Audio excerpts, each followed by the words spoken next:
my work with the California Indian curriculum. That's been something of a more recent endeavor. And for me, it was having worked with a doctoral student of mine, Crystal Martinez O'Leary, who she went through our master's in counseling, and then she came back for her doctorate, and she herself is a member of the Ion Band of Miwok Indians. And her dissertation looked at leadership within Native American communities. And she had asked me to do a presentation with her at the annual California Indian Conference, which at that time was being sponsored right here at Sac State. And Dr. Annette Reed from our Ethnic Studies Department was coordinating that. So I said, well, sure, yeah, I'll attend. It's right here at Sac State, why not? And we were actually looking at the curriculum in California, how it should be inclusive of California Indian voice.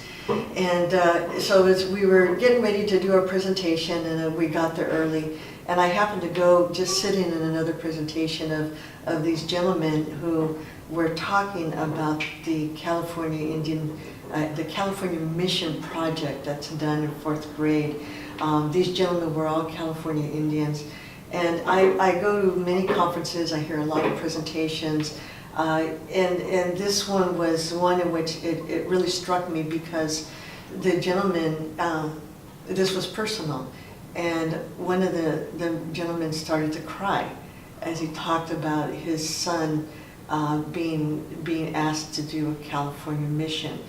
When we understand what really happened, and we understand that there's a master narrative and what's been out there to try to promote a sense of connection with European history, even here in California, that the missions were essentially an extension of the encomiendas, which were started by the Spanish in Mexico, and they were used to essentially exploit the indigenous labor and enslave them, having them work on their own land, and then under the threat of violence, people were forced to work. And so with the threat of the Russians, because then Fort Ross, as you know, was founded by the Russians back in the 1700s, I believe that was.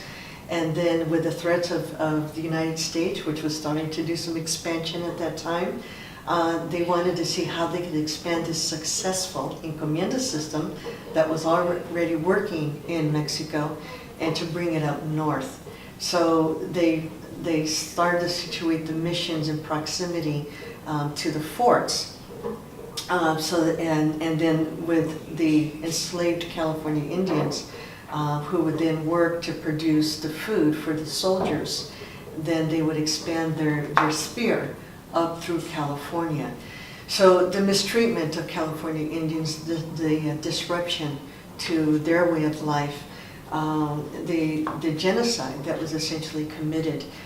Michelle Lorimer, Dr. Lorimer out of CSU San Bernardino, does a wonderful job in her book that was published by the Pechanga tribe, and looking at what really transpired in the missions.